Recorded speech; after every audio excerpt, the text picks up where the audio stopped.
Hello and welcome to A Critical Dragon, where I talk about narrative in film, television, and in books. And today I want to talk about the concept of the reading experience. And while when we read, which is a deeply personal act where we take symbols and signs and these words on a page, and we create meaning in our mind, we imagine what is happening while we are truly active in constructing what is actually happening and what it means, we are very reticent to admit that sometimes, and I do stress this, sometimes we make mistakes. Now, what I mean by this is when we talk about reading experience, the reading experience, what we are referring to is how we felt when we read something. And as the old expression goes, in matters of taste, the customer is always right. Now, in the modern day, most people forget half of that saying. They think the customer is always right.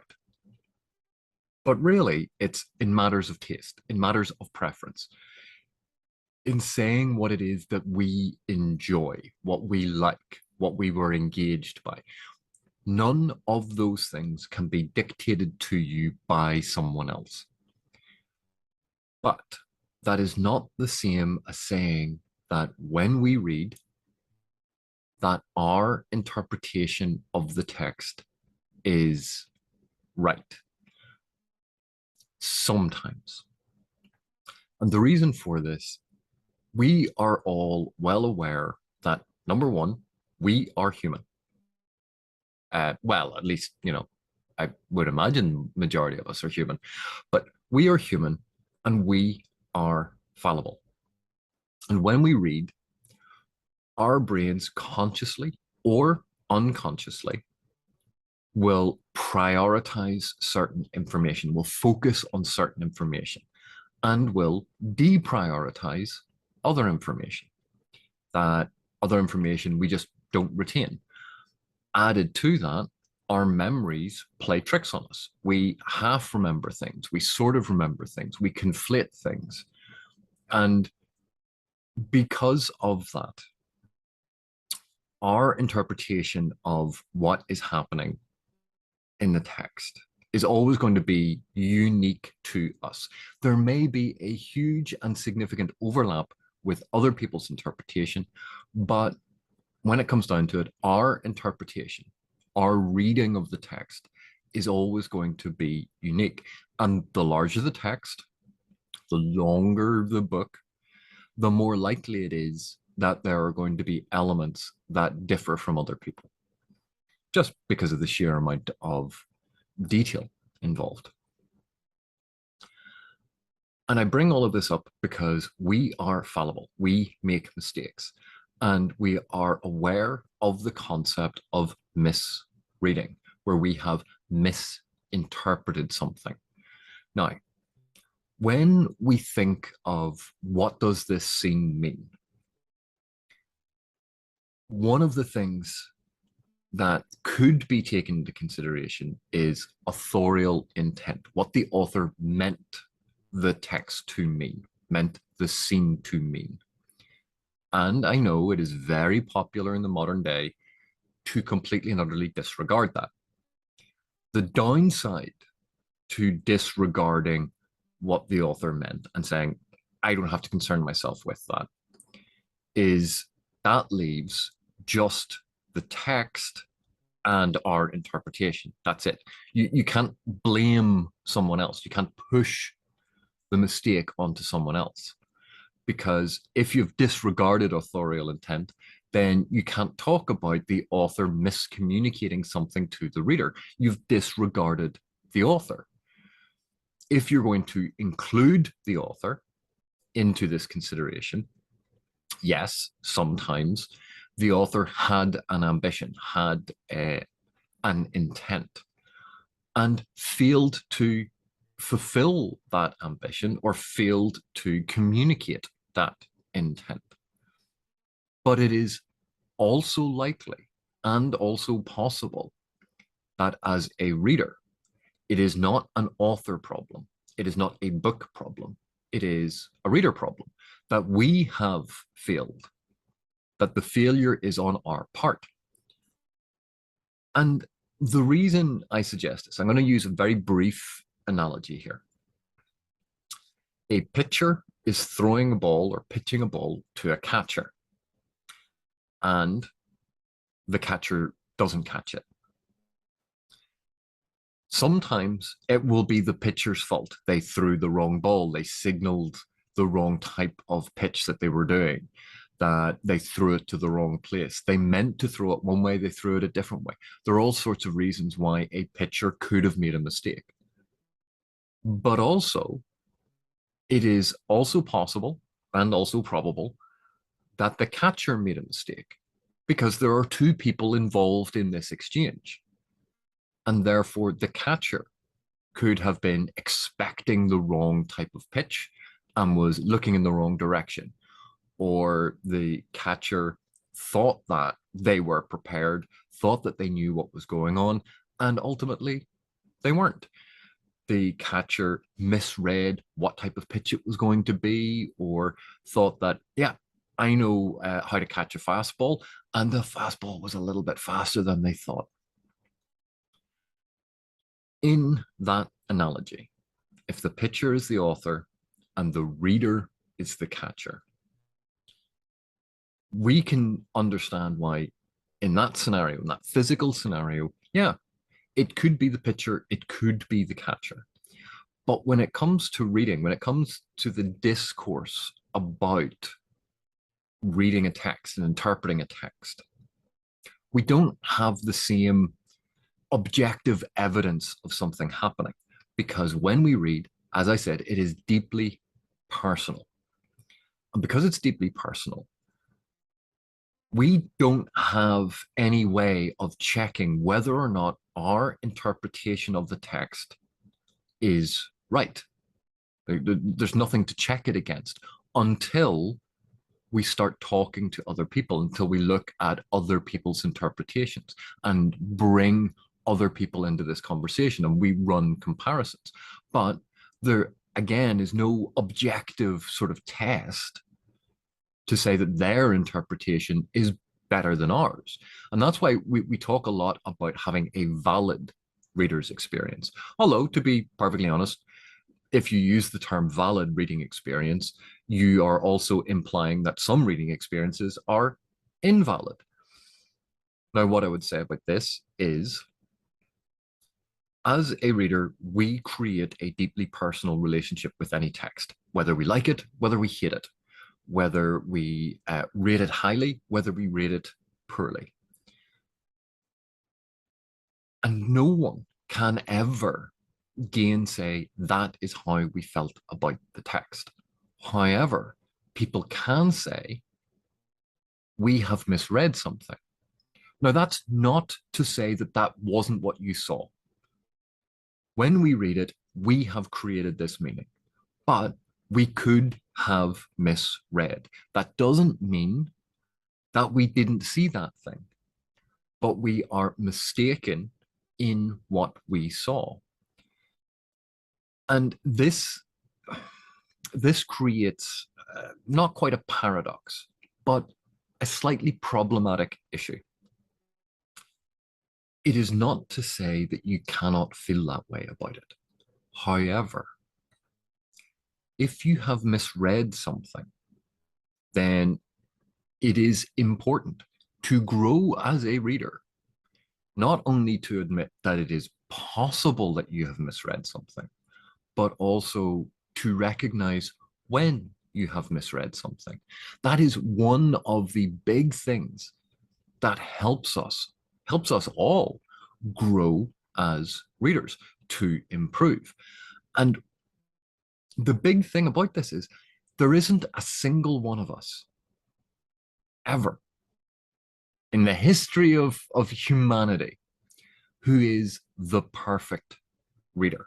Just as there's no such thing as the perfect author, Because in matters of taste, the customer is always right. And no author can create a book that is going to cater to every personal taste of every person on the planet. That's just not possible. But when we read and we are aware of our limitations, we are aware of our unconscious bias, we are aware that we may project meaning onto a text that not only was never intended by the author, but actually, when we analyze the text, isn't even there. It is something we have projected onto it. We have not necessarily read between the lines, but we have colored in between the lines with our own biases, our own preoccupations, our own focus. And in order to improve as a reader, because reading and becoming a better reader is a constant journey. There is no end point of, I am now done. There's nothing I can't read and I will always read perfectly. That state does not exist. It is always a journey and we are always learning. And learning when we have misread, learning why we have misread, learning why we would end up misinterpreting something is a huge step towards becoming an even better reader. And one of the ways that we can do this is when we read a text and we get to a section and we go, this section feels tonally dissonant. It is jarring. It is standing out. It doesn't seem to fit the rest of the text. And as I said at the beginning, this would be our personal interpretation. And we can either go, yeah, the author made a mistake. And as I said at the beginning, sometimes, yes, it is the author. The author has made a mistake. But we have to remember the flip side of that. And the flip side of that is, did I misread?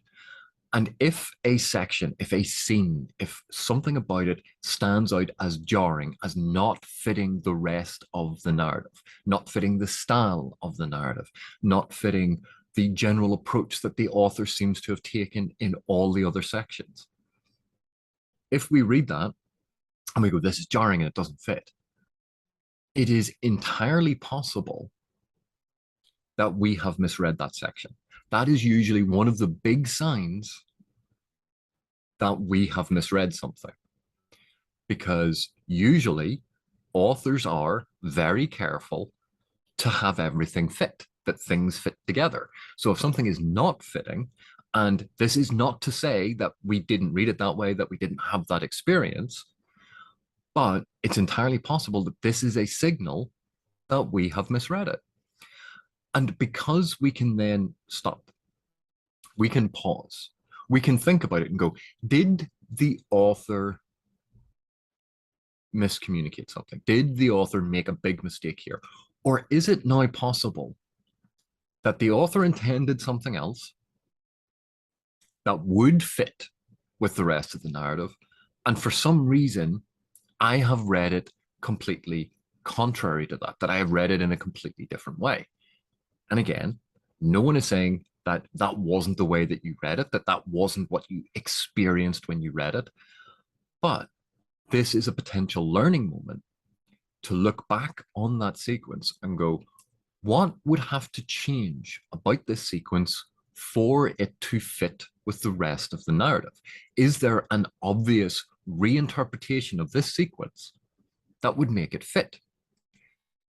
And if we can look at it and go, if it was interpreted this way, that would now fit. We can then guess that that was what was intended by the author. It clearly doesn't match how we read it, but now we can sort of look at the text and say, why, if the author intended it that way, when I read it, did I read it that way? What would need to change in the text for it to be obvious to me to read it the way that the author intended? and what was in the text that made me read it that way. Is it something that was actually on the page, or is it how I've interpreted something? Is it something that the author has explicitly said? Is it something that I have read into, that I have implied? And it is not to say then that you cannot still feel that the way that you originally intended or the way that you originally read it is going to be the version that's going to be in your head. But at least it allows us to understand how we ended up there. And so when we talk about a reading experience, when we talk about our personal reading experience, that is how we feel about reading a text. But when we start insisting that how I read the text is not only a valid way to read the text, because no one's invalidating your approach, but it is not only a valid way to read the text, but it is a true way to read the text. And if we start insisting on that, if we conflate those concepts, we are essentially saying that we as reader can never make a mistake. We cannot misread. We cannot misinterpret. And that is clearly false. We do make mistakes. We do misinterpret. And when we misinterpret, it is not always the fault of the author. Now, we can then say something like, oh, the author should have included X to make it clearer. And certainly that is one way to think about it. We could say, oh, the author should have done X and that would have made it better. And that is one way to think about it. And we have various phrases like that. What is common to a lot of those phrases is that they are missing two words at the end of that sentence. If the author had done X, they would have been able to communicate this better to me. If the author had done X, this would have been better for me.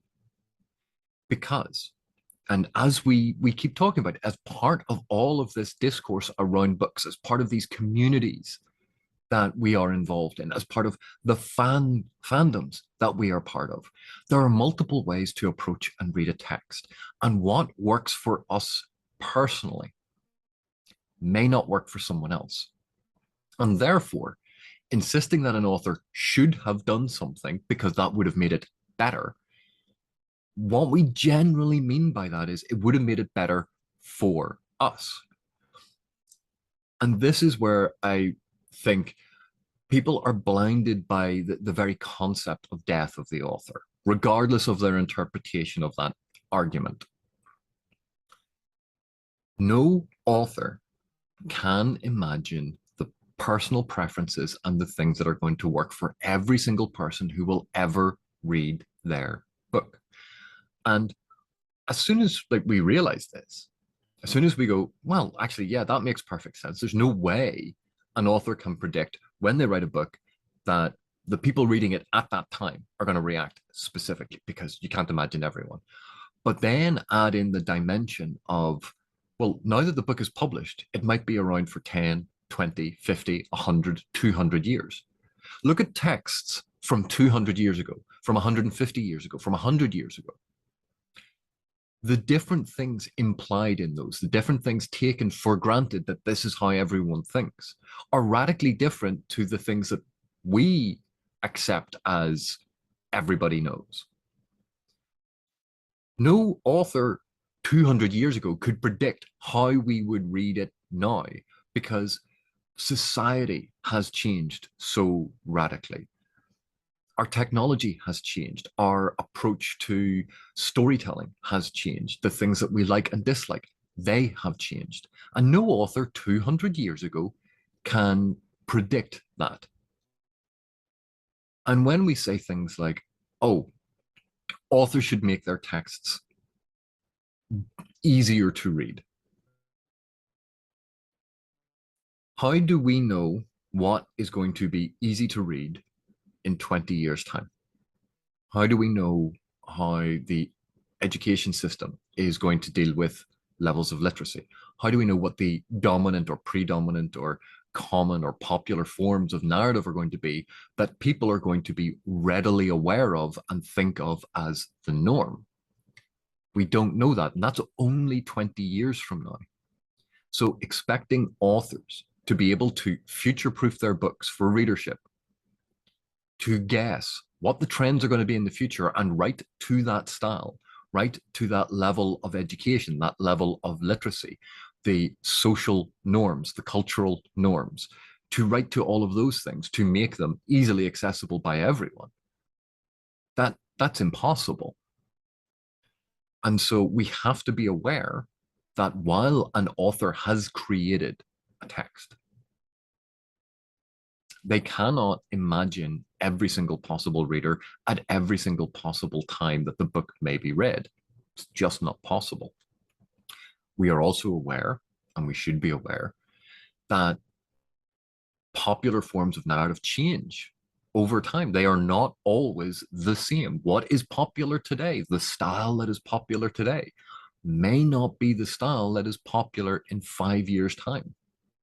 Books that 20 years ago were intended for an adult audience may become intended for a younger audience. This is quite common in a lot of writing because the complexity of the narrative or what it's dealing with has changed in its context, and therefore it's deemed more acceptable for a younger audience. There are all sorts of weird and wonderful things about how literature changes over time. The text remains the same, but our approach, our interpretation, who we are as readers, changes over time. And that alters the meaning of a text. So in all of this, what I wanted to get across is, yes, sometimes authors can make a mistake. Authors can miscommunicate. Authors can just not live up to what they were trying to do. That is entirely possible. But because readers are an absolute integral part in decoding this information, sometimes that is our fault, not the author's. And it is not to say that you ever have to, oh, well, this is clearly my fault. The author is absolutely perfect and I love them. No, authors can make mistakes. Authors can write bad books. No one's arguing against that. But insisting that our reading of a text is not only representative of, yes, this is how I felt when I read it, and this is how I interpret it when I read it, and I base this on my reading of the text. We can stand by that. But insisting that that then replaces, well, I read the text this way, and that is a valid way to interpret the text because clearly this is how I read it. And we're falling into that, as it res ipsa loquitur, that because we ended up constructing meaning in such a way, that means, because we constructed it that way, that that is a valid way to construct the meaning.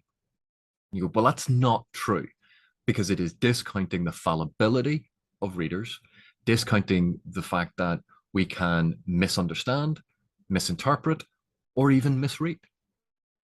And those should all be aspects that we bear in mind as we read, particularly when we enter into discourse with other people about these books. Yes, how we read that's what we experienced. And no one is saying that you didn't have that experience. But that doesn't necessarily mean that it is a good, true, or accurate reading of a text.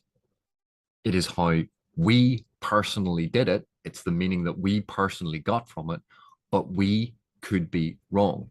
And if we are wrong, it is not necessarily the author's fault. It is not necessarily a mistake the author made. Sometimes we fail to catch the ball.